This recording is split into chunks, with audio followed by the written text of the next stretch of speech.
ఎంజీరావు గారు, పహల్గాం దాడి తర్వాత ఆపరేషన్ సింధూర్ చేపట్టింది భారత్.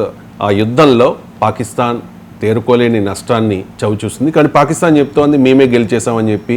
అండ్ పాకిస్తాన్ ఒక ఓడిపోయిన దేశంలా మాత్రం ఎక్కడ కూడా ప్రవర్తించడం లేదు. ఇంకా మేమే గెలిచేసామని మేకపోతు గాంభీర్యం ప్రదర్శిస్తోన్న పరిస్థితి. అంటే ఈ యుద్ధ విరమణను పాకిస్తాన్ భవిష్యత్ యుద్ధ వ్యూహంలో భాగంగా చూడాలా? ఎస్ అండి. ఇప్పుడు పాకిస్తాన్ అసలు యుద్ధం ఆపిందా? ఇది పెద్ద క్వశ్చన్. భారతదేశం ఇటు పక్కన ఏం చెప్తుందంటే ఆపరేషన్ సింధూర్, పాకిస్తాన్ మీద మనం పహల్గాం దాడి అనంతరం మనం మొదలుపెట్టిన యుద్ధం, అదే ఆపరేషన్ సింధూర్ అనుకోండి, అది ఇంకా కొనసాగుతుందని భారతదేశం చెప్తుంది. కానీ అక్కడ కాల్పుల విరమణ, యుద్ధ విరమణకి వెళ్ళిన పాకిస్తాన్ తను యుద్ధ విరమణకి వెళ్ళింది కానీ యుద్ధాన్ని విరమించిందా, ఇంకా యుద్ధం అనే మైండ్ సెట్తోనే ఉందా అనేది మనం ఇక్కడ చాలా ప్రధానంగా తీసుకోవాల్సిన విషయం. ఇక్కడ పాకిస్తాన్ యొక్క యాక్షన్ ప్లాన్ ఎలా ఉందో చూస్తే, దాని కార్యాచరణ ఎలా ఉంది, దాని మైండ్ సెట్ని మనం పరిశీలిస్తే ఇక్కడ మనం చాలా ప్రమాదంలో ఉంది. భారతదేశం చాలా ప్రమాదంలో ఉంది. ఎందుకంటే పాకిస్తాన్ గుంటనక్క. అది ఏర్పడిన 1947 నుండి ఆగస్టు 14 నుండి ఇప్పటివరకు మనతో ఎన్ని యుద్ధాలు చేసిందండి? 5 యుద్ధాలు చేసింది. 30 సంవత్సరాలుగా ఇది టెర్రరిజం అనే ఒక యుద్ధాన్ని 30 సంవత్సరాల నుంచి కంటిన్యూస్గా చేస్తూనే ఉంది. ఇంకో యుద్ధం పాకిస్తాన్ నుంచి మనకి రాసి పెట్టుంది అనేది ఇక్కడ సుస్పష్టమవుతుంది. పాకిస్తాన్ యొక్క మైండ్ సెట్టు, పాకిస్తాన్ యొక్క యాక్షన్స్ మనం చూస్తూ ఉంటే ఇది తప్పకుండా అందరి విశ్లేషకులకు అర్థమవుతుంది. ఎస్పెషల్లీ డిఫెన్స్ ఎనలిస్టులకి ఈ విషయం మనకు తెలుస్తుందండి. అది మైండ్ సెట్ ఏంటంటే కాశ్మీర్ని తీసుకోవాలని. కానీ ఇప్పుడు మనం చాలా పెద్దదైన దాన్ని సింధు నది లాగేసుకున్నాం కాబట్టి అది యుద్ధం చేయాలి. రీసెంట్గా బిలావలి భుట్టో ఒక అపోజిషన్ పార్టీ నేత ఇందులో పాకిస్తాన్లో చెప్తున్నారు, ఎట్టి పరిస్థితుల్లో సింధు నదిని వాళ్ళని అడుక్కోవడం ఏంటి, ఎన్ని లెటర్లు రాసిన ఇవ్వలేదు కాబట్టి మనం అటాక్ చేయాలి, భారత్ మీద మనం యుద్ధమే చేయాలన్నట్టు మాట్లాడుతున్నారు. హసీం మున్నీర్ గారి యాక్షన్ కూడా ఇలాగే ఉంది. అసలు ఇక్కడ క్వశ్చన్ ఏంటంటే పాకిస్తాన్ అసలు యుద్ధ విరమణ ఎందుకు చేసిందంటే ఒకటేనండి, మళ్ళీ యుద్ధం ఎందుకు కొనసాగుతుందంటే కొన్ని కారణాలు ఉన్నాయి. ఫస్ట్ అసలు యుద్ధ విరమణకి ఎందుకు వచ్చిందంటే, అసలు పహల్గాం దాడి ఏప్రిల్ 22న అయితే మనం మే 7వ తారీఖున మనం దాని మీద యాక్షన్ తీసుకున్నాం. ఏది తీవ్రవాదుల మీద మనం అటాక్ చేసాం. అక్కడ తీవ్రవాదులు ఉన్నాయి, ఏది సియాల్కోట్, బహవల్పూర్, పీఓకేలో మనం అటాక్ చేసాం మన ఎయిర్ ఫోర్స్ ద్వారా. కానీ వెంటనే తర్వాత రోజు 3 రోజులు యుద్ధం జరిగింది. 7 నుంచి 10వ తారీఖు, 9, 10వ తారీఖు వరకు మే. ఈ 3 రోజుల్లో అది తట్టుకోని విధంగా మనం అటాక్ చేసేసాం. దాని ఎయిర్ బేస్లు అన్నింటినీ పాకిస్తాన్ యొక్క 7,96,000 చదరపు కిలోమీటర్లని ఎయిర్ బేస్లన్నీ అటాక్ చేసాం. అది యుద్ధం భారతదేశం నుంచి ఎంత విపరీతంగా భీకరంగా ఒకేసారి దాడి చేస్తారని వాళ్ళు ఊహించలేదు. అది ఒకటి మెయిన్. తర్వాత కిరాణా హిల్స్ని మనం అక్కడ అణ్వస్త్రాలు దాచిన దాన్ని క్లోజ్ అయ్యేలాగా మనం దాన్ని కొట్టేసాం. అక్కడ నుంచి అణ్వస్త్రాలు బయటికి రాలే, ఎయిర్ బేస్లు కొట్టేసాం, యాంటీ ఎయిర్ డిఫెన్స్ సిస్టమ్ని కొట్టేసాం. కాబట్టి అది ఒకటే అనుకుంది, ఈ సమయంలో మనం భారతదేశంతో యుద్ధం చేయకూడదు, వెనకడుగు వేయడం మంచిది అనుకుంది. కానీ యుద్ధాన్ని మొత్తం ఆపాలని మైండ్లో అనుకోలేదు. నెంబర్ 1. నెంబర్ 2 ఏంటంటే భారతదేశం అప్పటికే ప్రపంచంలో దౌత్య యుద్ధంలో గెలుస్తుంది. ఎప్పుడు కూడా ఒక దేశం యుద్ధం చేయాలంటే దౌత్యం అనేది చాలా ప్రధానమండి. ఎందుకంటే పహల్గాం వాళ్ళు తీవ్రవాద దాడిలో 26 మంది భారతీయులు, 25 మంది భారతీయులు, ఒక నేపాలీ చనిపోయేటప్పటికి భారతదేశం ప్రపంచవ్యాప్తంగా అన్ని దేశాల మద్దతు భారతదేశానికి వచ్చింది. 2, చైనా కూడా బహిరంగంగా పాకిస్తాన్కి సపోర్ట్ చేయలేని పరిస్థితి. ఏ దేశం కూడా పాకిస్తాన్ క్లోజెస్ట్ అలయన్స్ కూడా డైరెక్ట్గా పాకిస్తాన్కి సపోర్ట్ చేయలేకపోయినాయి. అంటే ఎందుకంటే ప్రపంచంలో సింపతి అంతా భారతదేశం అయిపోయింది, దౌత్యం భారతదేశం అయిపోయింది. కాబట్టి దౌత్య యుద్ధంలో ఓడిపోయాం. కాబట్టి ఇది మంచి సమయం కాదనుకుంది. అందుకనే సింధు నది మనం తీసేసుకున్న అది ప్రస్తుతానికి ఆ టైంకి యుద్ధాన్ని విరమించి ఇంకా బలాలు సేకరించుకుని వెళ్ళాలి. కానీ ప్రస్తుతం భారతదేశంతో యుద్ధం చేస్తే మాత్రం తుక్కు అయిపోతాం, భారతదేశం మొత్తం నాశనం చేసేద్ది. ఇది మంచి టైం కాదని చాలా తెలివిగా వ్యూహాత్మకంగా వెనక్కి అడుగు తీసుకుంది. కానీ యుద్ధాన్ని విరమించలేదు. ఇక్కడ మనం చూడాలి. తర్వాత దాని ప్రవర్తన చూస్తే అలాగే కనిపిస్తుంది. ఇక్కడ ఇప్పటివరకు పాకిస్తాన్తో జరిగిన 5 యుద్ధాల్లోనూ భారత్ గెలిచింది. కానీ ఈ 5వ యుద్ధంలో మాత్రం పాకిస్తాన్ గెలిచేసింది అని చెప్పేసి ఆ దేశం చెప్పుకుంటోన్న పరిస్థితి. పాకిస్తాన్కి భారత్తో మళ్ళీ యుద్ధం చేయాల్సిన అవసరం ఏంటి? ఒకటేనండి, ఇక్కడ పాకిస్తాన్ భారతదేశంతో ఎందుకు యుద్ధం చేయాలంటే అది డిజర్ట్ అవ్వకుండా ఆగాలి. ఎందుకు డిజర్ట్ ఏంటి? పాకిస్తాన్ డిజర్ట్ అయిపోతుంది. ఎందుకంటే పాకిస్తాన్కి చాలా ప్రధానమైనది సింధు నది. దాని జోగ్రఫీని గమనించినట్టయితే, దాని భౌగోళిక నిర్మాణాన్ని మనం గమనించినట్లయితే పాకిస్తాన్ అనేది డిజర్ట్ కంట్రీ. అది ఉష్ణమండలంలో కంట్రీ అండి. డిజర్ట్ కట్టి కర్కట రేఖ ఉంటుంది. తర్వాత 2 desert Sindh province, Punjab province. ఈ ప్రావిన్స్లో డెజర్ట్ ఉంటుంది, అక్కడ బలూచిస్తాన్లో డెజర్ట్ ఉంటుంది. అది పర్వతీయ ప్రాంతం, డెజర్ట్ ఎక్కువ ఉంటుంది. అక్కడ మనలాగా వర్షపాతం ఎక్కువ ఉండదు, వర్షపాతం 50-60 సెంటీమీటర్లు మించి ఉండదు, ఎక్కువ వర్షపాతం పడే ప్రాంతాల్లో కూడా. ఇంకా రాజస్థాన్ దగ్గరలో, పంజాబ్ దగ్గరలో దాని వర్షపాతం 12 సెంటీమీటర్లు, 10 సెంటీమీటర్లే. కాబట్టి సింధు నది వాటరే పాకిస్తాన్కి జీవనాడి. కాబట్టి ఈ సింధు నది జలాలను ఇప్పుడు మనం ఆపేసాం. ఈ సింధు నది జలాలను ఇప్పుడు కాలువలతోవి మనం పంజాబ్, హర్యానా, రాజస్థాన్లో ఉపయోగించుకోపోతున్నాం, ఢిల్లీ, ఉత్తరప్రదేశ్ వరకే. దీనివల్ల ఏమవుతుందంటే ఇంకా ఈ సింధు నది జలాలను మనం కనీసం 5 నుండి 10 సంవత్సరాలు ఆపగలిగితే పాకిస్తాన్ మొత్తం డెజర్ట్ అయిపోతుందండి. ఆ డెజర్ట్ విస్తరించేద్ది. డెజర్ట్ అంటే ఏం లేదు, నీటి చుక్క దొరకని ప్రాంతాన్ని డెజర్ట్ అంటారు. అంతే, అది డెజర్ట్ అయిపోద్ది. కాబట్టి అది సావు బతుకుల మధ్యలో ఉంది. అక్కడ 25 కోట్ల మంది ప్రజల్లో 16 కోట్ల మందికి వ్యవసాయ ప్రధాన దేశం, వ్యవసాయం ప్రధానం. ఈ 16 కోట్ల మంది జీవనాధారం పోబోతుంది. So do or die mode వాళ్ళు ప్రదర్శనలు చేస్తున్నారు. పాకిస్తాన్ ఆర్మీని, పాకిస్తాన్ గవర్నమెంట్ని అడుగుతున్నారు వాళ్ళు, కంపల్సరీ అది యుద్ధం చేస్తేనే సింధు నది జలాలు వస్తాయి. యుద్ధం చేయకుండా చెయ్యాలి అంటే భారతదేశాన్ని మేము టెర్రరిజం అంతా నాశనం చేయాలని ఒప్పించాలి. కానీ ప్రస్తుత పాకిస్తాన్ టెర్రరిజాన్ని పూర్తిగా సమూలంగా నాశనం చేయడం అసంభవం. ఎందుకంటే అది పాలు పోసి పెంచింది, ఆ పాము దాన్నే కాటేయడానికి రెడీగా ఉంది. పాకిస్తాన్ ఆర్మీలోను, పాకిస్తాన్ గవర్నమెంట్లోను, పాకిస్తాన్ కార్యనిర్వాహక వర్గం ఎగ్జిక్యూటివ్లో కూడా టెర్రరిస్టులు లోపలికి చిచ్చుకుని వెళ్ళిపోయారు.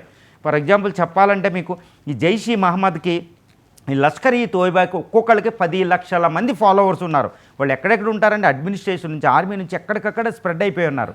లోపల మాస్కుల నుంచి అదే, విద్యా సంస్థల్లో వాళ్ళే, యూనివర్సిటీల్లోనూ వాళ్ళే. సో ఇంత తీవ్రవాద భావజాలాన్ని మొత్తం సర్వనాశం చేసి భారతదేశాన్ని, ప్రపంచాన్ని ఒప్పించి మాకు సింధు జలాలు ఇవ్వడానికి దానికి దిక్కు లేదు. ఎందుకంటే లేదే టెర్రరిస్టులు సగం గవర్నమెంట్ ఇన్ఫ్లుయెన్స్. కాబట్టి టెర్రరిజం పోగొట్టలేదు. కాబట్టి ఇంకా దిక్కేంటి, భారతదేశంతో పోరాడి సింధు జలాలను తెచ్చుకోవాలి, అది ఒకటే. కాబట్టి పాకిస్తాన్ ఇప్పుడు యుద్ధానికి సన్నద్ధం అవుతుందనేది ఇక్కడ తెలుస్తుంది. కాబట్టి భారతదేశంతో యుద్ధం తప్పితే వేరే దిక్కు దానికి లేదు.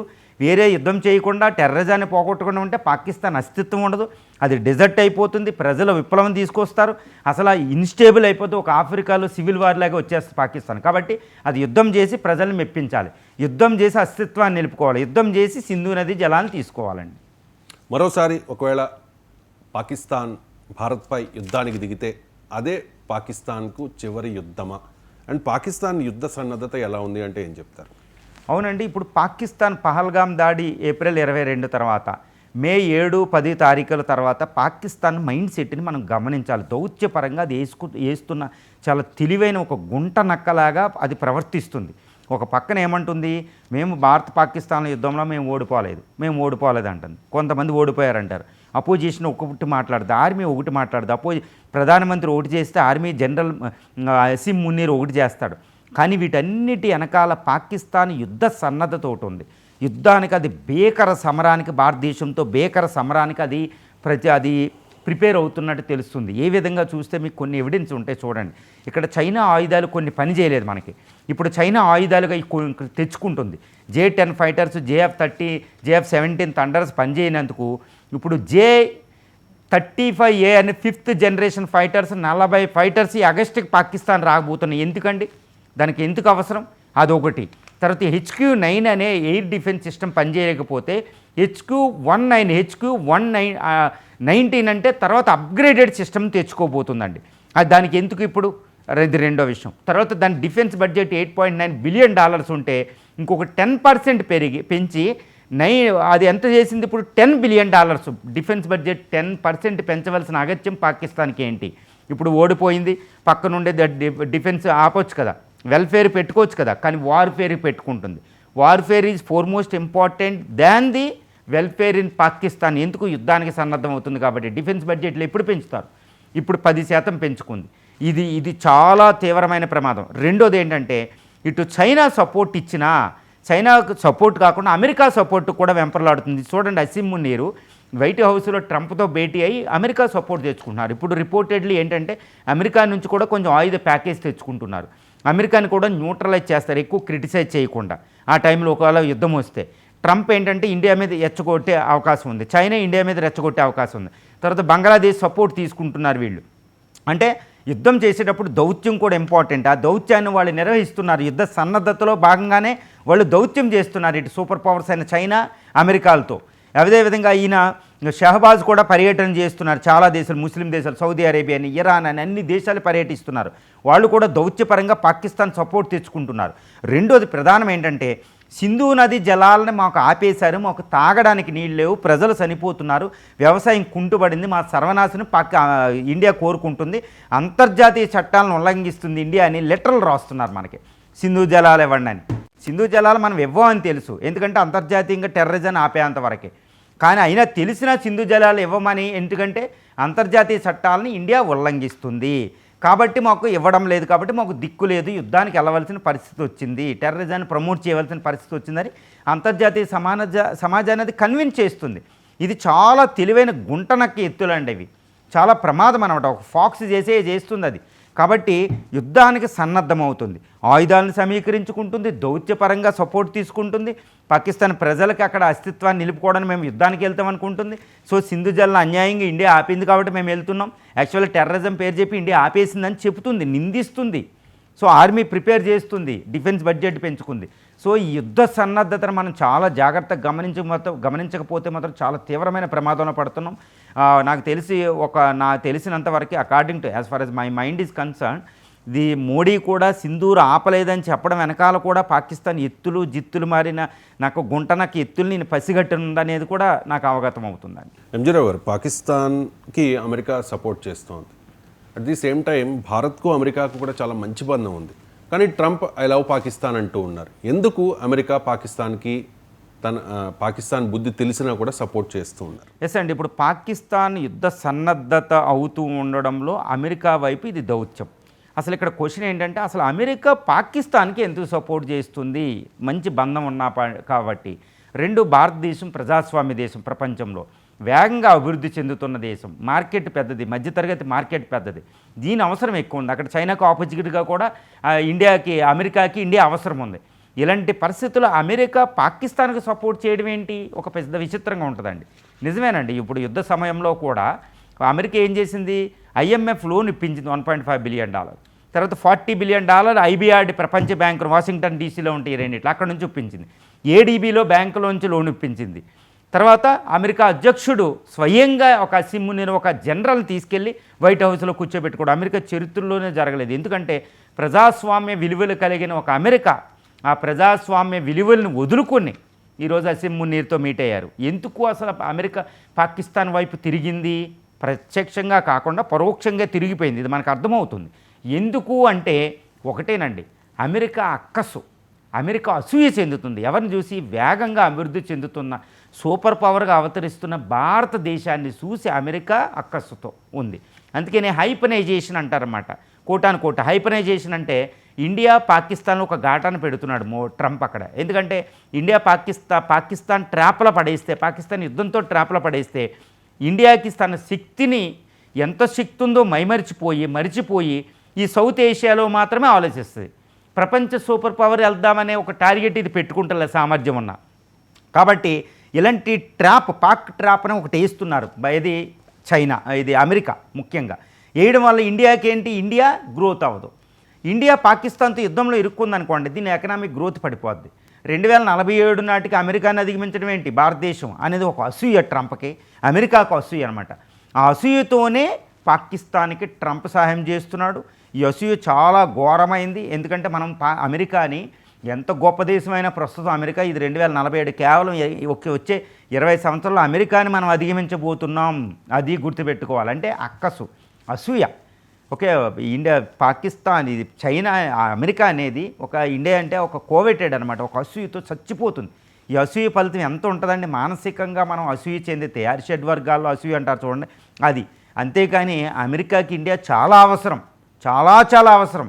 కానీ అసూయ దాన్ని పక్కన పెట్టి మనల్ని వెన్నుపోటు పొడుస్తుంది పాకిస్తాన్ సపోర్ట్ చేస్తూ. ఇది స్వతంత్రం వచ్చిన కొత్తలో బ్రిటన్ను అమెరికాలు ఐక్యరాజ్య సమితిలో మనల్ని ఏడిపించి పాకిస్తాన్కి 1971లో పాకిస్తాన్కి అమెరికా సపోర్ట్ చేయడం వెనకాల ఇంతటి పెద్ద దేశం అంటే బ్రిటన్ కంటే మనం 52 రెట్లు ఉంటామండి. ఇది పెద్ద దేశం అయిపోతే చాలా ప్రమాదం. అమెరికా ఆధిపత్యం పోద్ది, బ్రిటన్ ఆధిపత్యం పోద్ది, పశ్చిమ దేశాల ఆధిపత్యాలు పోతాయి. సో అమెరికా, ఇండియా పెద్దదవ్వకూడదు, ఇండియా అలాగే ఉండాలి, పేద దేశంగానే ఉండాలి, మన మీద ఆధారపడే ఉండాలి.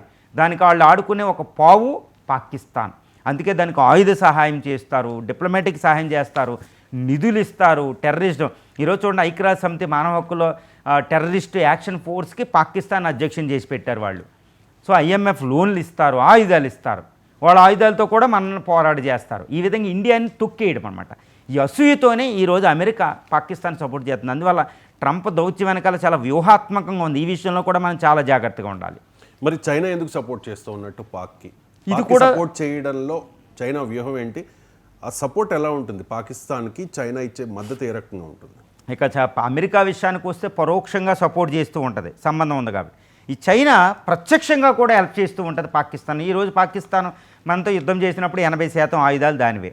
ఇటు చైనా పరోక్షంగా అంటే ఎలా సహాయం చేయగలిగిద్ది అంటే, వచ్చే యుద్ధంలో కూడా ఎలా సహాయం చేయగలిగిద్ది అంటే 4000 కిలోమీటర్ల బౌండరీ ఉంది. ఈ పాకిస్తాన్ యుద్ధం చేసేటప్పుడు అది ఏం చేస్తుంది, అక్కడ స్కిర్మిషెస్ వస్తాయి. 2017లో డోకలాం వ్యాలీ ఇష్యూ వచ్చినట్టు, 2020లో గాల్వాన్ వ్యాలీ ఇష్యూ వచ్చినప్పుడు మనం ఏం చేసాం, 3 లక్షల ఆర్మీ దాకా అక్కడ మోహరించాం. ఈరోజు పాకిస్తాన్ మనతో పోరాడేటప్పుడు అక్కడ ఇష్యూ వచ్చిందనుకోండి, మన ఆర్మీలో 3 లక్షల ఆర్మీ అక్కడికి వెళ్ళాలి. ఈ విధంగా హెల్ప్ చేసినట్టు అది ప్రత్యక్షంగా. చైనా యొక్క ఆయుధాలు 5th జనరేషన్ ఫైటర్స్ ఒకటి, HQ తర్వాత అప్గ్రేడెడ్ HQ-19 ఎయిర్ డిఫెన్స్ సిస్టమ్లు ఏంటి, మిసైల్స్ ఏంటి, హైపర్సోనిక్ మిసైల్ టెక్నాలజీలు, ఫైటర్సు, బాంబర్స్ అన్నింటినీ పాకిస్తాన్కి ఇస్తుంది. అది ఫుల్ సపోర్టు. ఒకప్పుడు అణ్వస్త్ర దేశంగా కూడా చేసింది. సో అదనమాట. ఎందుకంటే ఇండియా అనేది పెద్దది అవ్వకూడదు. ఇక్కడ అమెరికా ఎలా అసూయ చెందుతుందో చైనా కూడా అంతే. ఎందుకంటే ప్రపంచంలో అమెరికా మాతో పాటు ఇంకో పక్కనున్న ఇండియా సూపర్ పవర్ అవడం ఏంటి, ఇది నాకే ఉండాలి అనే ఒక కమ్యూనిస్ట్ మైండ్ సెట్, అది కూడా అసూయతో ఉంటుంది, కమ్యూనిస్ట్ మైండ్ సెట్ తోటి ఉంటుంది. కాబట్టి పాకిస్తాన్ని ఎగదోసి పాకిస్తాన్ అణ్వస్త్ర దేశం చేసింది. కార్గిల్ వారికి అదే హెల్ప్ చేసింది. సో మొన్న కూడా యుద్ధంలో శాటిలైట్లు అవి మ్యాప్లు ఇచ్చింది. సో ఇండియా అనేది పాకిస్తాన్తో యుద్ధంలో ఇరుక్కుందనుకోండి, అది చైనాకి చాలా బెనిఫిట్. ఈరోజు ఇండియా పాకిస్తాన్తో యుద్ధంలో ఎదుర్కొంటే ఇండియాలో డీస్టెబిలైజ్ అయితే, పొలిటికల్ అన్రెస్ట్ వస్తే ఇక్కడ పెట్టుబడులు అన్నీ దానికి వెళ్తాయి. అది ఎప్పుడు మ్యానుఫ్యాక్చరింగ్ హబ్గా అలా ఉండిపోద్ది. సో ఇండియా రైజ్ అవ్వడం దానికి ఇష్టం లేదు. ఎందుకంటే 2010 తర్వాత భారతదేశం గ్రోత్ రేట్లో చైనాని అధిగమించింది. మన ఇండియన్ ఎలిఫెంట్ డ్రాగాన్ని దాటేసింది. ప్రపంచంలో అత్యధిక వేగంగా అభివృద్ధి చెందుతున్న ఆర్థిక వ్యవస్థ. ఒకప్పుడు అది చైనా ఉండేది 2 దశాబ్దాలు. ఇప్పుడు ఇండియా అధిగమించింది. ఎక్కడికి వెళ్ళద్ది ఇది, అయ్యి బాబు మాతో అవుతుంది, అది కూడా అక్కస్తో కక్కుతుంది. అందుకని పాకిస్తాన్ అక్కడ రెచ్చగొట్టి, ఇటు బంగ్లాదేశ్ని రెచ్చగొట్టి నిన్న కూడా ట్రైలాటరల్ మీటింగ్ పెట్టింది, ఇది బంగ్లాదేశ్ పాకిస్తాన్తో. సో ఈ విధంగా ఇండియా అనేది ఎదగకూడదు, ఆర్థికంగా ఎదగకూడదు, సాంస్కృతికంగా ఎదగకూడదు, పొలిటికల్గా రాజకీయంగా ప్రపంచంలో దీని ప్రాముఖ్యత ఉండకూడదు. అందుకే చైనా ఇంకా అమెరికా అంటే పరోక్షంగా ఉన్న చైనా ప్రత్యక్షంగా దాడి ప్రయత్నం చేస్తే పాకిస్తాన్ ఎగదోగుతుంది. ఎందుకు దాడిగా అంటే పాకిస్తాన్ ద్వారా అణ్వస్త్ర దేశం కదా, పాకిస్తాన్ అణ్వస్త్ర దేశం చేసి మన మీద మిసైల్స్ ఇచ్చి మన మీద ప్రయోగిస్తుంది. సో అది నెమ్మదిగా ఎదిగిపోతే మనం అలాగే ఉంటాం. అందువల్ల చైనా పాకిస్తాన్కి సపోర్ట్ చేసే విషయంలో మాత్రం భారతదేశం చాలా జాగరూకతతో ఉండాలి. అందుకని 2 ఫ్రంట్ వారు 3 ఫ్రంట్ వారు బంగ్లాదేశ్ కలిపి అనేది వచ్చే అవకాశం ఉంది. సో ఈ విషయంలో చైనా ప్రత్యక్షంగా మనం సపోర్ట్ చేయడానికి వీలు లేదు. ఎందుకంటే పహల్గామ్తో మనం దౌత్యపరంగా విజయం సాధించున్నాం. ఇప్పుడు వచ్చే ప్రయత్నం పాకిస్తాన్ ఏం చేస్తుంది, ఇప్పుడు చూడండి, ఉక్రెయిన్ సైలెంట్గా ఉండరు జెలెన్స్కీ, నాటోని యుద్ధంలో లాగితే రష్యా ఓడిపోద్దని.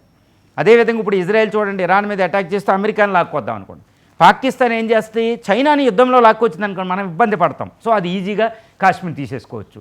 సో ఈ విషయంలో మనం చాలా సన్నద్ధంగా ఉండాలి చైనా విషయంలో అండి.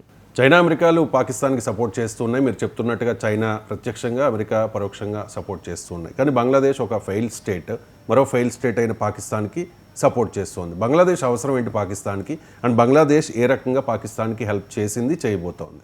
ఇప్పుడు పాకిస్తాన్ మనతో పోరాడేటప్పుడు బంగ్లాదేశ్ మన మీద కొంచెం డిస్టర్బ్ క్రియేట్ చేస్తే ఒక 3 లక్షల మంది ఆర్మీని మనం 4096 కిలోమీటర్ల బంగ్లాదేశ్ ఇండియా బోర్డర్ దగ్గరికి తరలించాలి. అంటే మనం 3 లక్షల ఉన్న 1.5 మిలియన్ 15 లక్షలు 16 లక్షలు లేదా 20 లక్షల ఆర్మీలో 3 లక్షల ఆర్మీని బంగ్లాదేశ్కి పంపామనుకోండి, పాకిస్తాన్ మీద మనం పూర్తి బలాన్ని ఉపయోగించలేం. ఆ టైంలోనే చైనా కూడా ఇష్యూ చేసింది అనుకోండి, అక్కడ 3 లక్షల ఆర్మీ వెళ్ళిపోయింది అనుకోండి, పాకిస్తాన్ మీద మనం సంపూర్ణ బలాన్ని ఉపయోగించలేం. అంతే. అంటే బంగ్లాదేశ్ భారత్ ముందు నిలవదు అస్సలు. దాని యుద్ధం బంగ్లాదేశ్ భారత్తో యుద్ధం అనే ఆలోచన కూడా రానివ్వదు. కానీ మనం ఒక పాకిస్తాన్తో మన యుద్ధంలో నిమగ్నమైనప్పుడు అది చిన్న డిస్టర్బ్ చేసినా మనకి చాలా పెద్ద ఆపద జరుగుతుంది ఇంతవరకు. రెండు చికెన్ నెక్ విషయంలో నార్త్ ఈస్ట్లో డీస్టెబిలైజ్ అయి ఉంటుంది, అస్థిరత్వం ఉంటుంది అక్కడ. నార్త్ ఈస్ట్లో తీవ్రవాదులు రెచ్చగొడతాం, ఏది సెపరేటిస్ట్ గ్రూపుల్ని ఇలా రెచ్చగొట్టి అక్కడ నార్త్ ఈస్ట్ చికెన్ నెక్ దగ్గర డిస్టర్బ్ క్రియేట్ చేస్తుంది. వెస్ట్ బెంగాల్లో ప్లెయిన్ బార్డర్ ఉంటుంది మైదానంలో, అక్కడ డిస్టర్బ్ క్రియేట్ చేస్తుంది. దీనివల్ల ఏమవుతుంది, మనం సైన్యాన్ని మనం ఇటువైపు ఫోకస్ చేస్తే పాకిస్తాన్కి బలం ఉంటుంది. సో దీన్ని కూడా బంగ్లాదేశ్ ఏం చేస్తే 3 ఫ్రంట్ వార్ కింద మారుస్తుందన్నమాట. సో మనకి కూడా చాలా ప్రమాదం ఈ విషయంలో. అది బంగ్లాదేశ్ చేయగలిగేది. ఎందుకు బంగ్లాదేశ్ చేస్తుందంటే అది ఇస్లామిక్ బ్రదర్హుడ్. యోనస్ అంటున్నాడు, ప్రస్తుత తాత్కాలిక అధ్యక్షుడు బంగ్లాదేశ్లో చెప్తున్నాడు, చికెన్ నెక్క నేను తీసేసుకుంటాను చైనాతో కలిపి, ఇలా మాట్లాడుతూ ఉంటాడు ఆయన. సో పాకిస్తాన్ మనం ఒకటే అని మాట్లాడతాడు, ఎందుకంటే బ్రదర్హుడ్. సో అక్కడ ఇస్లామిక్ బ్రదర్హుడ్, ఇస్లామిక్ మతమౌఢ్యం వల్ల వాళ్ళకు ఒక సంతృప్తి అనమాట ఇండియా ఓడిపోవడం అనేది. సో ఇండియా మనం హెల్ప్ చేసామనేది వాళ్ళు ఎప్పుడూ మర్చిపోయారు. కాబట్టి అక్కడ ముజాహిద్దీన్ యాంటీ ఇండియన్ యాటిట్యూడ్ అనేది వాళ్ళని ఉసుగొల్పుతుంది. అది ప్రధానమైన కారణం. రెండు, ఇండియా పెద్ద పాత్ర పోషించడం, సౌత్ ఏషియాలో పెద్దన్న పాత్ర పోషించడం అనేది లేకపోయినా ఏదో పెద్దన్న పాత్ర అనేది ఒకటి. రెండు, యాంటీ ఇండియన్ సెంటిమెంట్ బలంగా ఉందనుకోండి, వాళ్ళు పెద్దోళ్ళు అయిపోతారు. పాకిస్తాన్లో బంగ్లాదేశ్లో చెప్పుకుంటూ వాళ్ళు రాజకీయ స్థిరత్వం ఉంటుంది, రాజకీయంగా సర్వైవబిలిటీ ఉంటుంది. సో ఈ కారణాల వల్ల మానసికమైన ఒక కారణం అనమాట. ఈ కారణాల వల్ల బంగ్లాదేశ్ పాకిస్తాన్కి సపోర్ట్ చేద్దాం. అది కూడా ఆ టైంలో సపోర్ట్ చేస్తే మనకు ప్రథమం. ఎందుకంటే బంగ్లాదేశ్ని తన బుట్టలో వేసుకుంటుంది పాకిస్తాన్, చైనా కలిపి. ఇప్పుడు నిన్నే ఒక బంగ్లాదేశ్, పాకిస్తాన్, చైనీస్ విదేశాంగ మంత్రులు చైనాలో నిన్న మీట్ అయ్యి ట్రైలేటరల్ మీటింగ్ పెట్టుకున్నారు. వాళ్ళకి అవసరం ఏంటి, ఇండియాకి ఎగనెస్ట్గా. సో బంగ్లాదేశ్ ప్రమాదకారి కాదు, కానీ పాకిస్తాన్తో యుద్ధంలో నిమగ్నమైనప్పుడు మనకు ప్రమాదం తాండవిస్తుంది. మీరు చెప్పిన దాని ప్రకారం పాకిస్తాన్ సింధు జలాల కోసం ఏ క్షణమైనా మళ్ళీ భారత్ని కవ్వించవచ్చు, భారత్తో యుద్ధానికి దిగవచ్చు. బహుశా అదే పాకిస్తాన్కి చివరి యుద్ధం కూడా అయి ఉండవచ్చు. కానీ భారత్ సిద్ధంగా ఉందా, భారత్ తట్టుకోగలదా? ఒకవైపు చైనా డైరెక్ట్ సపోర్ట్, మరోవైపు అమెరికా ఇండైరెక్ట్ సపోర్ట్, మరోవైపు బంగ్లాదేశ్ కూడా ఎగెనిస్ట్గా ఉంది భారత్కి. కాబట్టి భారత్ ఏ విధంగా సంసిద్ధంగా ఉండాలి? ఇక్కడ ఒకటే విషయం అండి, అసలు భారతదేశం పసిగట్టిందా లేదా? ఇప్పుడు పాకిస్తాన్ వేస్తున్న జిత్తులు మారి నక్క ధోరణిని పసిగట్టిందా లేదా అంటే పసిగట్టిందని నాకు అనిపిస్తుంది. ఎందుకంటే మోడీ చెప్తున్నారు ఇది ఆపరేషన్ సింధూర్ అనేది కొనసాగుతూనే ఉంది, దానికి విరామం లేదు అనేది. రెండు, సింధు జలాలను అట్టే పెట్టి తీవ్రవాదులు అటాక్ చేస్తే మేము దాన్ని యాక్ట్ ఆఫ్ వార్ కింద కన్సిడర్ చేస్తాం, మీరు సిద్ధంగా ఉండండి అని చెప్తున్నారు. కానీ ఇక్కడ పాకిస్తాన్ మన ఇండియాలో ఎలా ఉందంటే ఏదో విజయం వచ్చింది, సంబరాలు చేసుకుంటున్నారు, తిరంగా ఇది జై హింద్ అని చేసుకుంటున్నాం, విజయంలో అబ్బా అనుకుంటున్నారు. అంతే, విజయం ఇచ్చిన మత్తులో ఉన్నాం అనుకోండి, అది చాలా తీవ్రమైన ప్రమాదం. But India armed Pakistan armed forces మనస్తత్వాన్ని కనిపెట్టినట్టున్నాయి. అందుకనే ఆ త్రివిధ దళాలు ఎలా డిప్లాయ్ అయ్యారో దాన్ని అలాగే ఉంచారు సంసిద్ధతని. మోడీ కూడా అది అలా ఉంచారు. బట్ ఇప్పుడు పాకిస్తాన్ మన మీద మళ్ళీ యుద్ధానికి వస్తే తట్టుకుంటుందా అంటే ఇక్కడ ఒక విషయాన్ని గమనించాలి. నేను ఎప్పుడూ చెప్తూ ఉంటాను, ఎప్పుడైనా యుద్ధాలు వస్తే ఈరోజు ఇరాన్ మీద యుద్ధం చేస్తుంటే ఇరాన్ ఒక్కతే బతకాలి, ఇజ్రాయెల్ మీద వేరే దేశాలు ఇజ్రాయెల్ ఒకటే, ఎవ్వరూ రారు. ఈ అంతర్జాతీయ ప్రస్తుతం పొలిటికల్ డీప్ కాంపిటీషన్ ఉన్న ఎరాలో ఏ దేశ సమగ్రతను ఆ దేశమే రక్షించుకోవాలి. ఇప్పుడు మనకి ఎవ్వరూ హెల్ప్ చెయ్యరు, ఎవ్వరూ రారు, ఎదురు చూడకుండా ఎదుర్కోగలగాలి. మరి భారతదేశానికి అంత సత్తా ఉండాలి. చైనా ఇండివిజువల్గా పాకిస్తాన్ని సపోర్ట్ చేసే అవకాశం ఉంది, బాగా ఉంది, అది తిరుగులేదు. ఇప్పుడు ట్రంప్ కూడా భారత్ మీద అక్కస్తో ఏగొన్నారు. అంటే చైనా అమెరికాలు ఇండివిజువల్గా పాకిస్తాన్కి సపోర్ట్ చేస్తున్నాయి, దౌత్యపరంగా, ఆయుధపరంగా, మిలిటరీ పరంగా. మరి ఈ టైంలో భారత్ తట్టుకోగలదంటే చాలా చాలా కష్టం, చాలా కష్టం. మనం కూడా డిప్లొమాటిక్ వార్ని ఉపయోగించాలి, డిప్లొమసీని ఉపయోగించాలి. ఈ యుద్ధాన్ని తెలివైనోడు ఎప్పుడు ఫోర్స్తోనే యుద్ధం చేయరు, మైండ్తో కూడా యుద్ధం చేయాలి, తెలివిగా చేయాలి. శ్రీకృష్ణుడు మహాభారతంలో కురుక్షేత్ర యుద్ధం, అటువైపు ధర్మరాజు భయపడతాడనమాట యుద్ధంలో. ఏమనంటే అటువైపు నాకు 7 అక్షాహుణులే ఉన్నాయి, వాళ్ళకి 11 అక్షాహుణులు ఉన్నాయి, దుర్యోధనుడికి నేను యుద్ధం చేయాలని భయపడతాడు. అప్పుడు శ్రీకృష్ణుడు ధైర్యం చెప్తాడనమాట, ముందు ఈ యుద్ధం అనేది కేవలం ఫోర్స్తో చేస్తే నువ్వు గెలవు ధర్మరాజు, అది కాదు. అటువైపు భీష్ముడు, ద్రోణ, కృపాచార్యులు ఉన్నారు, కర్ణుడు, దీన్ని దౌత్యంతో చేయాలి, నేను చెప్పినట్టు వినండి అని చెప్తాడు, దౌత్యంతో చేస్తాడు. ఒక్కొక్కరిని ఎలా లేపాలో అలా లేపుతారు. ఇప్పుడు కూడా భారత పాక్ల విషయానికి వస్తే పాకిస్తాన్కి చైనా అమెరికాలు సపోర్ట్ చేస్తాయి, ఇండియా ఎదగకూడదు. అది లాస్ట్ 5 యుద్ధాలు చేపించినవి అవే, లేకపోతే ఒకసారి అమెరికా ఒకసారి చైనా, ఇప్పుడు రెండూ చేపిస్తాయి. సో మనం ఏంటంటే ఒక గ్రోత్ అంత కెపాసిటీ మనకు ఉంది. We can do the war, wage the war against any power on the earth surface అని పుతిన్ మాటలో ఒకసారి. కాబట్టి మనం ఏం చేయాలి, దాన్ని తట్టుకోగలగాలి. కానీ ఎప్పుడు అంటే దౌత్య యుద్ధం చేయాలి, మిలిటరీ ఫోర్స్ చేయాలి, అన్నిటిలో సమయంగా ఉంటే జరుగుతుంది. కానీ ఇప్పుడు ఇండియా అపోజిషన్ పార్టీలు, రూలింగ్ పార్టీలు ఎలా ఉన్నా ఆర్మ్డ్ ఫోర్సెస్, థింక్ ట్యాంక్ సంసిద్ధంగా ఉన్నారని తెలుస్తుంది. కాబట్టి సంసిద్ధంగా ఉంటూనే మనం సింధు జలాలను ఆపేసినట్టు తెలుస్తుంది. భారతదేశానికి ఒక విషయం తెలుసు, సింధు జలాలు ఆపేసినప్పుడు అది పాకిస్తాన్కి చాలా కష్టం. కాబట్టి అది యుద్ధానికి వస్తుంది, యుద్ధం చెయ్యాలి, లేకపోతే దిక్కు లేదు పాకిస్తాన్కి అనేది తెలుసు. కాబట్టి యుద్ధ సన్నద్ధతను అలాగే ఉంచింది. భారతదేశం కూడా ఎన్నో ఆయుధాలు డెవలప్ చేస్తుంది, అది చేస్తూనే ఉండాలి, దౌత్యంగా కూడా చాలా స్ట్రాంగ్గా ఉండాలి. కాల్పుల విరమణ తర్వాత, యుద్ధ విరమణ తర్వాత ప్రస్తుతానికి అంతా సైలెంట్గా ఉంది. కానీ మీరు చెప్పిన విశ్లేషణ ప్రకారం పాకిస్తాన్ ఏ క్షణమైనా మళ్ళీ కవ్వించవచ్చు, యుద్ధానికి దిగవచ్చు. మరి మోదీ ప్రిపేర్డ్గా ఉన్నారా? అందరినీ ప్రిపేర్ చేస్తూ ఉన్నారా? ఏమంటారు? ఎస్ అండి, ఇప్పుడు ఆపరేషన్ సింధూర్ నాట్ స్టాప్డ్, అది అలాగే కొనసాగుతుంది. ఇక్కడ త్రివిధ దళాలు అలాగే ఉన్నాయి. 2 డిఆర్డిఓ అని మనం ఆయుధాలు ఎన్నైతే డెవలప్ చేయాలో చేసుకుంటున్నాం. ఇంకా ఇప్పుడు S-400లు ఇంకా 3 రావాలి, అక్కడ నుంచి 3 వచ్చినాయి, ఇంకా 2 రావాలి.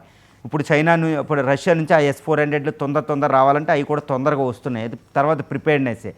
తర్వాత ఇంకా S-400కి బదులు ఇంకా కుషా అని S-500తో సరితూగేది మనం డెవలప్ చేసుకుంటున్నాం. లేజర్ బీమ్ వెపన్ డెవలప్ చేసుకుంటున్నాం. ఇంకా షిప్పులు కమిషనింగ్ అవుతున్నాయి. సో చాలా వెల్ ప్రిపేర్డ్. 2 ఆమ్కాకి వెంటనే పర్మిషన్ ఇవ్వడం జరిగింది. అది ఇప్పుడు రాకపోయినా 5th జనరేషన్ ఫైటరు Su-57ని రష్యా నుంచి తెచ్చుకోవడానికి ట్రై చేస్తున్నాం. తర్వాత రష్యా నుంచి బాంబర్స్, ఎందుకంటే పాకిస్తాన్కి అక్కడ 5th జనరేషన్ ఫైటర్ J-35Aలు వస్తున్నాయి ఆగస్టుకి. మనం కూడా Su-57ని తెచ్చుకుంటున్నాం అనేది మనకు వెనుకడి వినపడుతుంది. 2 కూడా ఇంకొక తర్వాత విషయం ఏంటంటే ఒక 120 యుద్ధ విమానాలు, multi role medium combat air క్రాఫ్ట్స్ని తెచ్చుకోవడానికి, అవి రెడీమేడ్గా కొనుక్కోవడానికి వేరే దేశాలతో మనం మాట్లాడుతున్నాం. అది రఫేల్ అవ్వచ్చు, Su-57 అవ్వచ్చు, మళ్ళీ సుఖోయ్ ఫైటర్స్ అవ్వచ్చు, ఇవన్నీ. సో మోడర్నైజేషన్ జరుగుతుంది. తర్వాత LCA ఫైటర్స్ని కూడా ఎక్కువ హాల్తో ఎక్కువ ప్రొడ్యూస్ చేస్తున్నాం.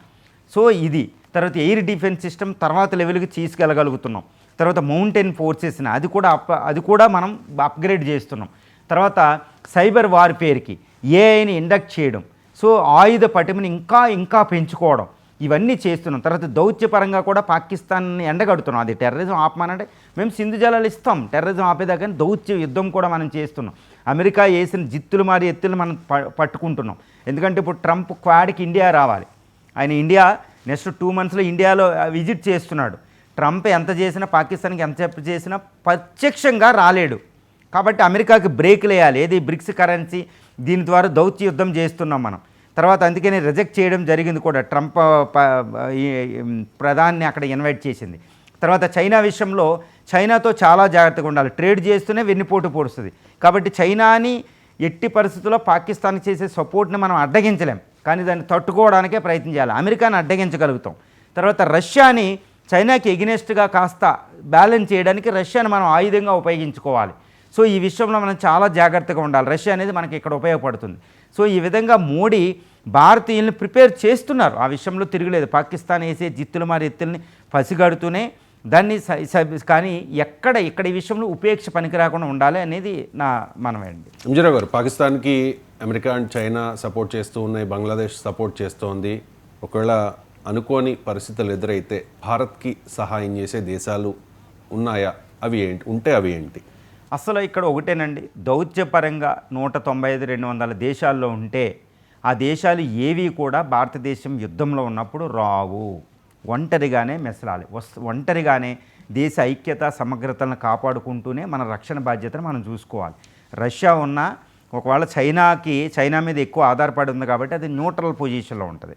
రష్యా మనకి ఎక్కువ ఇవ్వదు, ఆయుధాలు అమ్ముకుంటారు అంతే. అంటే రష్యా కూడా మనకి హెల్ప్ రాదు. ఇజ్రాయెల్ ఉంటే అక్కడ అమెరికా ఉంటుంది, అది కూడా చాలా ప్రమాదంలో ఉంది, అది కూడా యుద్ధం చేస్తుంది, అది కూడా మనకి ఎక్కువ రాదు. ఈ 2 నమ్మిన బంటులు ఆయుధాల పరంగా. ఇక యూరోపియన్ యూనియన్ దేశాలు ఉన్నాయంటే చూడండి, మనకు కూడా ఒక న్యూస్ వచ్చింది, ఏది రఫేల్ ఫైటర్ కోడింగ్ ఇవ్వలే, సరైన టైం కాళ్ళు ఆయుధాలు మనకి సప్లై చేయరు, అది కూడా చాలా పెద్ద ప్రమాదం. కాబట్టి ఏ దేశం కూడా మనకు వస్తుంది అని నమ్మకం మనం పెట్టుకోకూడదు. ఇంకా మన ఫ్రెండ్స్ ఉన్నా వాళ్ళు రాలేరు, ఎందుకంటే వాళ్ళు దౌత్యంగా ఇప్పుడు చైనా అమెరికాలు ఆపుతాయి వాళ్ళని. సో యూరోపియన్ కంట్రీస్ కొన్ని దేశాలున్నా వాటిని ఆపుతారు. సో అందువల్ల ఏంటంటే వచ్చే యుద్ధంలో భారతదేశం ఎవ్వరి మీద డిపెండ్ అవ్వకూడదు, ఆయుధాల పరంగా కానీ అదేవిధంగా దౌత్యపరంగా కానీ తనకు తానే రక్షించుకునే స్థితిలో ఇది ఉండాలి. ఈ విషయం భారతదేశానికి బాగా అవగతమైంది. ఈసారి కుదరదు అనే విషయం కూడా తెలిసింది. కాబట్టి మన ఫ్రెండ్స్ ఉన్నా, రష్యా చైనాలో ఉన్న శత్రు దేశాలు ఆపుతాయి, న్యూట్రల్ చేస్తాయి. మనం కూడా యుద్ధంలో రష్యా అధ్యక్షుడు పుతిన్ మనకి పూర్తి సపోర్ట్తో మనకి రాలేదు ఒకప్పుడు వచ్చినట్టు, ఎందుకంటే అక్కడ చైనా అడ్డగిస్తుంది కాబట్టి ఆయన న్యూట్రల్ స్టాన్స్ మెయింటైన్ చేశారు. అమెరికా కూడా ప్రత్యక్షంగా సపోర్ట్ చేయకపోయినా డిప్లొమాటిక్గా పాకిస్తాన్ సపోర్ట్ చేసింది. కాబట్టి ఈ వచ్చే యుద్ధంలో మాత్రం, రాబోయే యుద్ధంలో ఎవ్వరి మీద మనం ఆధారపడకూడదు. ఫ్రెండ్స్ ఉంటే ఫ్రెండ్సే, ఏదున్నదే ఏదో మాట వరుసకి సాయం చేస్తారు, అదే ఫ్రెండ్స్ అనుకోవాలి. మీరు చెప్పిన దాని ప్రకారం ఏ ఒక్కరు కూడా సపోర్ట్ చెయ్యరు, మద్దతు ఇవ్వరు, ఉంటే న్యూట్రల్గా ఉంటారు, లేకపోతే పాకిస్తాన్కి సపోర్ట్ చేస్తారు, ఒంటరిగానే పోరాడాలి. ఇటువంటి సిచ్యువేషన్లో భారత్ వ్యూహం ఎలా ఉండాలి? ఒకటేనండి, వచ్చేది తప్పనిసరిగా 100% పాకిస్తాన్తో మనకి యుద్ధం వస్తుంది, ఇది ఫిక్స్ అయిపోవాలి. యుద్ధం రాదు అని ఎక్కడా కూడా ఉపేక్ష ఉండకూడదు. ఫస్ట్ వ్యూహం ఏంటంటే కాంప్లిసెన్సీ, వీ షుడ్ షెడ్ ది కాంప్లిసెన్సీ, ఉపేక్షను వదలాలి. ఒకటి. రెండు, మనం విజయం సాధించామని ఆ మొత్తులో విజయదాహంతో మాత్రం ఉండకూడదు, అది చాలా పెద్ద ప్రమాదం. మనం సాధించింది పెద్ద విజయమే, తిరుగులేదు.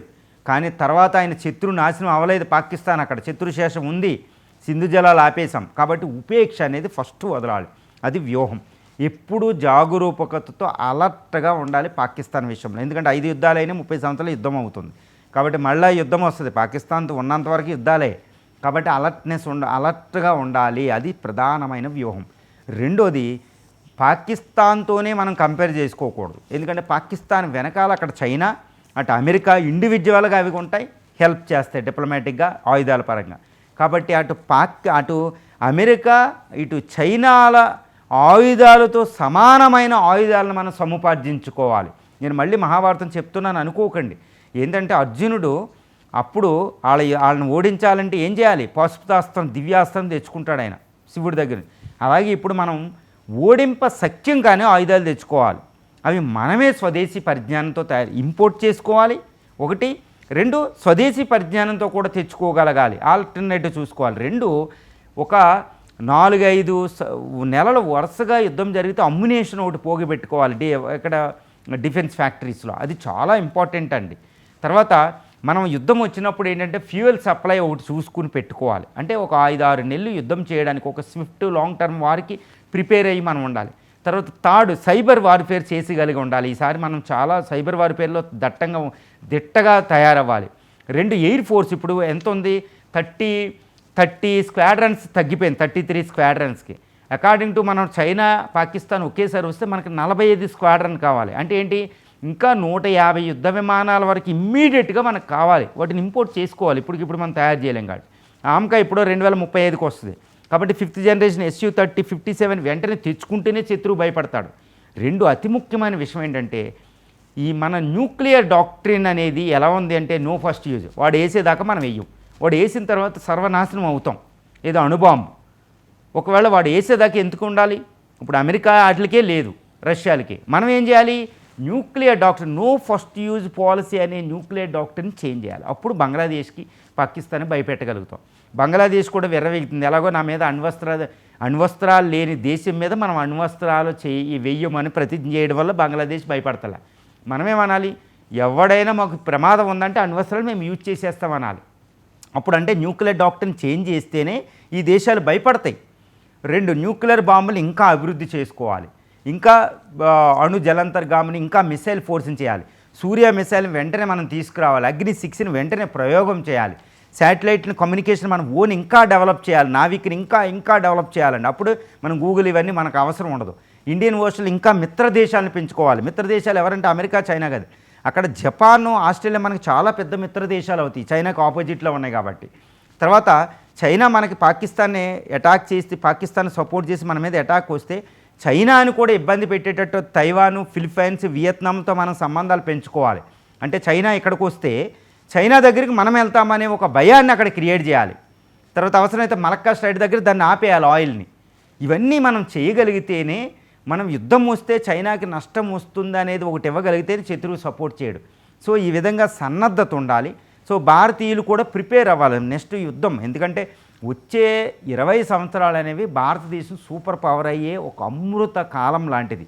ఈ అమృత కాలంలోనే శత్రువు మనకు ప్రతిబంధకాలు క్రియేట్ చేస్తాడు, హడ్డిల్స్ క్రియేట్ చేస్తాడు. అది తూచా తప్పకుండా జరిగేదే. కాబట్టి శాంతి కావాలంటే నువ్వు బలంగా ఉండాలి. మనం అనుకున్నట్టు బలంగా ఉండాలి అంటే ఏంటి? భయపెట్టాలి. భారతదేశంలో ఐక్యత అనేది పెంపొందించి ప్రతి వాళ్ళని యుద్ధానికి ప్రిపేర్ చేయించాలి, ఆర్థిక యుద్ధానికి ప్రిపేర్ చేయించాలి. అంటే ఏంటంటే ఆర్థిక వ్యవస్థ చాలా వేగంగా అభివృద్ధి చెందుతూ ఉండాలి. సైనిక పరంగా ఇంకా తిరుగులేని శక్తి అవ్వాలి. డిఫెన్స్ బడ్జెట్ని వెంటనే పెంచాలండి. మనం ఏంటంటే డిఫెన్స్ బడ్జెట్ ఇంకా చాలా తక్కువ ఉంది, 80-90 బిలియన్ డాలర్లు. కానీ అక్కడ చైనా చూస్తే $320 బిలియన్ ఉంది. డిఫెన్స్ బడ్జెట్ని ఇమ్మీడియట్గా ఇంకా ఎక్కువ పెంచాలి. ఎందుకంటే ఇండియాకి ఒక 10-50% డిఫెన్స్ బడ్జెట్ని పెంచినా మనకి పెద్దగా నష్టం ఉండదు, పెద్ద ఆర్థిక వ్యవస్థ కాబట్టి. మనం పాకిస్తాన్ కాదు కాబట్టి డిఫెన్స్ బడ్జెట్ని ఇంకా పెంచాలి. ఈ విధంగా యుద్ధ సన్నద్ధత ఉండాలి. ఉపేక్ష వదిలి యుద్ధ సన్నద్ధంగా ఉన్నప్పుడే మనం ఎంత థ్రెట్ అయినా మనం ఆపగలుగుతాం. సో ఈ విధంగా పాకిస్తాన్ నుంచి వచ్చే యుద్ధాన్ని మనం ఎదుర్కోవడానికి సిద్ధపడాలి. ఎందుకంటే పాకిస్తాన్ వెనకాల చైనా, అమెరికాలు ఉన్నాయి కాబట్టి జాగ్రత్తగా ఉండాలి.